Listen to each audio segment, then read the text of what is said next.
Hola, bienvenidos a esta nueva sección del canal donde les contaré historias sobre Colombia que están unidas por un tema en especial. El día de hoy les contaré 5 historias macabras, insólitas e impactantes que tienen en común la iglesia, la religión, la fe y por supuesto este país. Sin hablar más, bienvenidos. Yo soy el Busco y esto es Colombia Oculta, Devotos.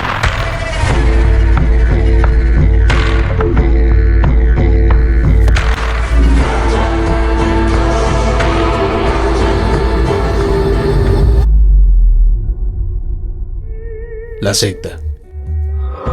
Jueves Santo de 1998. La iglesia San Luis de Montfort en Villavicencio se preparaba para uno de los días más sagrados del año. Su párroco, Jesús David Sáenz Alvarado, celebró la misa acompañado por su equipo de colaboradores, sin sospechar todo lo que iba a pasar. Esa noche, en la casa cural, compartieron una copa de vino, cortesía de un misterioso paquete que había llegado por correo el día anterior. La botella venía acompañada de una caja de chocolates y una carta sin remitente. El sacerdote y una colaboradora, Marina Rodríguez de Jiménez, bebieron con confianza. Pasaron algunos minutos y Marina cayó desplomada en la cocina, perdiendo la vida al instante. El padre Sáenz comenzó a convulsionar. Fue llevado de urgencia a la clínica Meta, pero no sobrevivió. Las autoridades encontraron en el vino una mezcla letal de cianuro, amoníaco y metanol. El líquido había sido inyectado en la botella a través del corcho con una jeringa, lo que hacía parecer que nunca había sido abierta. Pero esto no terminó aquí. Se descubrió que no era un ataque aislado.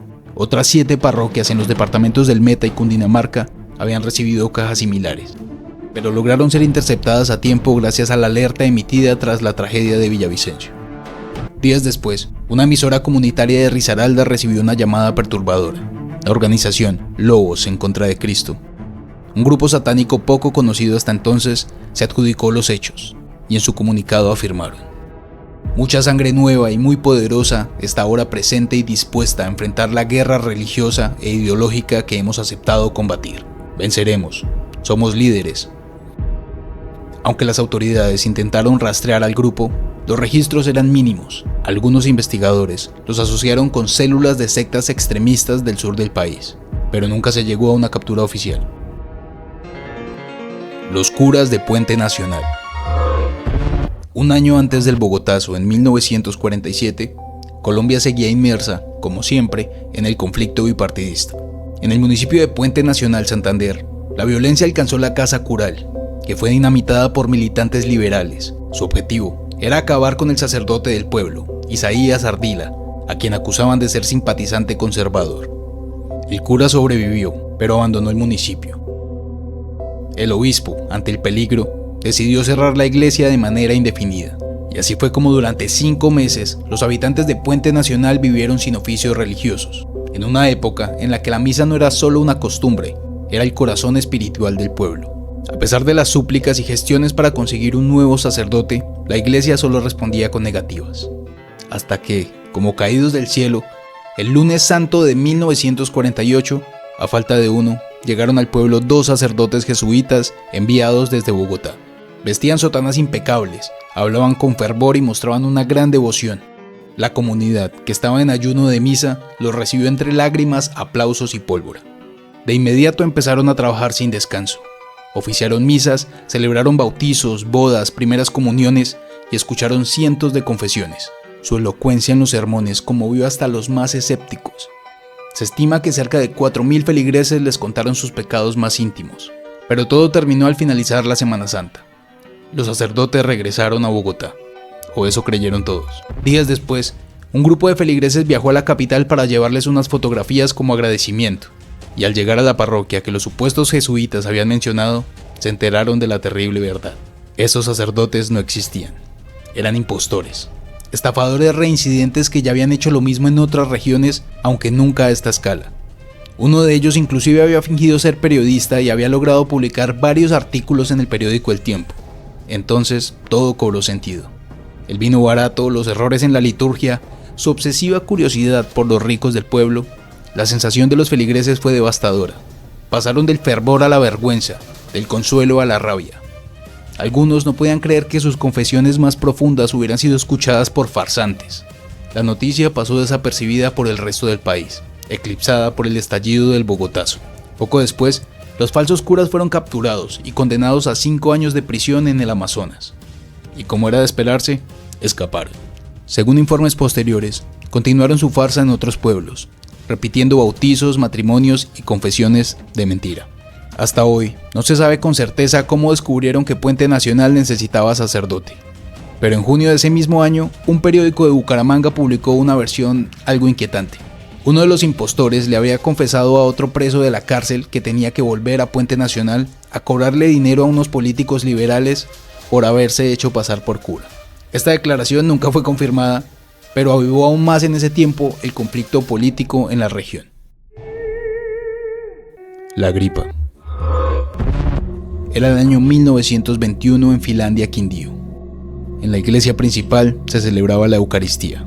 El sacerdote Víctor Manuel Restrepo les aseguraba a los feligreses que había una epidemia en el pueblo, una gripa que acababa con la vida de las personas en pocos momentos, y que sabiendo esto era necesario recibir la comunión, es decir, comer el cuerpo de Cristo simbolizado en la hostia, para estar preparados en caso de que fueran víctimas de la gripa y así no irse con pecados encima. Finalizada la misa, Ana, la joven hija del farmacéutico, llegó a su hogar junto a su padre y empezó a sentir terribles dolores. Al parecer, era la gripa que había mencionado el sacerdote, así que su padre, desesperado, hizo llamar al cura para que viniera a ayudarla. Mientras tanto, el farmacéutico intentó hacer que su hija vomitara, con la esperanza de que expulsara lo que le estaba haciendo daño. En ese momento, llegó el sacerdote e intervino gritándole: «¡Cuidado! Después de comulgar no se puede provocar el vómito, porque es un horrendo sacrilegio». Mientras tanto, la joven se retorcía como si sus entrañas fueran devoradas por el fuego. Después de unos minutos, en los brazos de su padre, la joven Ana falleció. Después de su velorio y sepultura, entre el dolor y el duelo, la sospecha de que algo extraño había sucedido invadió la mente del farmacéutico. Recordó que el sacerdote había ido a su farmacia a pedirle algo para acabar con los ratones en la parroquia. Así que el hombre le dio estricnina, un alcaloide utilizado como pesticida para eliminar roedores y pájaros. El sacerdote le pagó y se despidió con una sonrisa y una bendición. Esta sospecha llevó a las autoridades a abrir una investigación, donde también se descubrió que lo único que había comido Ana ese día era la hostia. Como parte de la investigación, Ana fue exhumada y partes de sus restos fueron enviados a Bogotá. 6 meses después, se confirmó la sospecha. En sus restos estaba la estricnina. En marzo de 1922, el juez del circuito judicial, Tulio Gómez, expidió una orden de captura contra el sacerdote Víctor Manuel Restrepo, quien hizo sus descargos y se declaró inocente.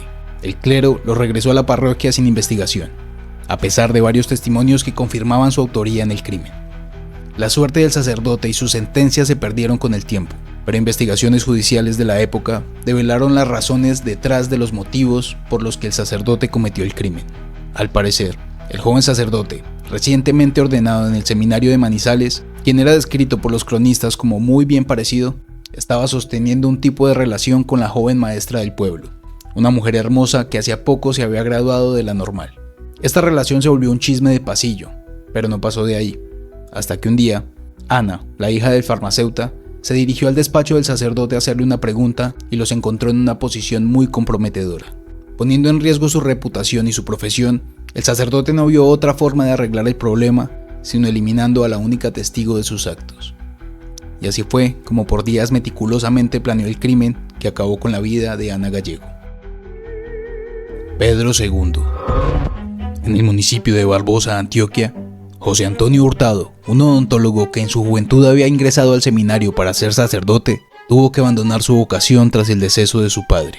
Sin embargo, a sus 47 años, se enteró del fallecimiento del Papa Pío XI, y esto revivió su fascinación por la Iglesia. Convencido de tener una misión divina, envió 3 telegramas al Vaticano ofreciéndose como nuevo pontífice. Al no recibir respuesta, se compró un anillo con una piedra preciosa, diseñó su traje y se proclamó a sí mismo como Pedro II, el primer papa colombiano.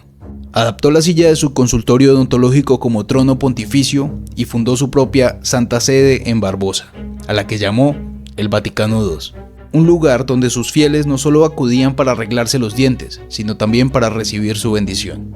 Pedro II no era un simple loco con delirios de grandeza, tenía una visión clara sobre cómo reformar la Iglesia. Entre sus propuestas estaban aumentar los mandamientos de 10 a 16 y limitar la intervención de la Iglesia en asuntos políticos. Era un líder carismático y muy querido por su comunidad, especialmente por los más pobres. Durante 16 años enseñó inglés a campesinos, repartía comida y entregaba sobres con dinero a quienes más lo necesitaban. Se convirtió en una celebridad local. Lo visitaron políticos importantes como Guillermo León Valencia, quien años después sería presidente de Colombia, además de otras personalidades. Pero no todos estaban felices. En una ocasión, durante la procesión de Semana Santa, su cortejo se cruzó con el del cura oficial del pueblo, y en plena vía pública, el sacerdote lo excomulgó por segunda vez, y amenazó con hacer lo mismo con todos los que lo siguieran. A medida que pasaban los años, Pedro II comenzó a sentir que el final estaba cerca. Escribió un testamento en el que donaba su trono dental al Museo del Vaticano, y dejó instrucciones detalladas para su entierro. Y el 14 de mayo de 1955, a sus 63 años, falleció cerca de su casa. Fue enterrado con parte de sus vestiduras papales, en una tumba adornada con un ángel negro como él lo había pedido. Cientos de personas asistieron a despedir al hombre que con profunda convicción y carisma se proclamó como el único papa colombiano. Los mártires. En el año 1987, un helicóptero sobrevoló la selva ecuatoriana. Descendió una canasta en la que iban la monja colombiana Inés Arango y el obispo español Alejandro Lavaca. Ambos llevaban más de 20 años en esa zona del Ecuador, dedicados a evangelizar y al mismo tiempo a mediar entre las comunidades indígenas y las compañías petroleras que invadían el territorio sin respetar a sus habitantes. Habían logrado ingresar y establecer contacto con los guaraníes, una tribu indígena conocida por su feroz resistencia al contacto con misioneros, colonos y empresas petroleras. Pero esta vez, su destino era otro: los Tagaeri, una facción de los guaraníes que había hecho un pacto de aislamiento total con el mundo exterior, luego de que un grupo de petroleros acabara con la vida de su líder. A pesar del riesgo, Inés y Alejandro descendieron en helicóptero como último intento de contacto. Su objetivo era salvarlos, porque las petroleras estaban listas para ingresar por la fuerza, sin importar las vidas de los indígenas que se perdieran. Al descender, fueron recibidos por mujeres y niños de la comunidad, quienes los hicieron entrar a la vivienda. El helicóptero se marchó con la promesa de regresar a las pocas horas. Mientras permanecían dentro de la casa, llegaron los adultos de la tribu que volvían de cazar. Al ver a los misioneros, los confundieron con los petroleros. No hubo palabras ni explicaciones. En cuestión de segundos se lanzaron al ataque. Alejandro apenas logró ponerse de pie cuando una lanza de 3 metros lo atravesó. Luego vinieron muchas más. Aterrada, Inés reaccionó por instinto. Se llevó las manos al rostro y en ese momento la punta de una lanza se asomó por la parte trasera de su cuello. Por el clima, el helicóptero solo pudo volver al día siguiente. Desde el aire, otros misioneros divisaron el cuerpo de Alejandro. Cuando finalmente lograron descender, describieron una escena impactante. El cuerpo de Monseñor parecía un altar. 15 lanzas de 3,5 metros adornadas con plumas de colores lo mantenían clavado a la tierra. A su alrededor, huellas en el suelo indicaban que se había danzado en círculos. En total, Alejandro tenía 134 heridas, Inés 85. En la mesa de noche de la hermana Inés encontraron una nota que había escrito antes de emprender su viaje sin retorno, que decía: «Si muero me voy feliz, ojalá nadie sepa nada de mí, no busco fama ni nombre, Dios lo sabe, siempre con todos, Inés». Años después, en Colombia, su hermana, quien conserva algunas de las lanzas y fotografías gráficas en un pequeño museo, supo algo más. Los guaraníes, quienes querían mucho a Inés, vengaron lo que le hicieron a los misioneros. Capturaron a un líder Tagaeri y llevaron su cabeza sin su cuerpo como ofrenda a los misioneros en Ecuador.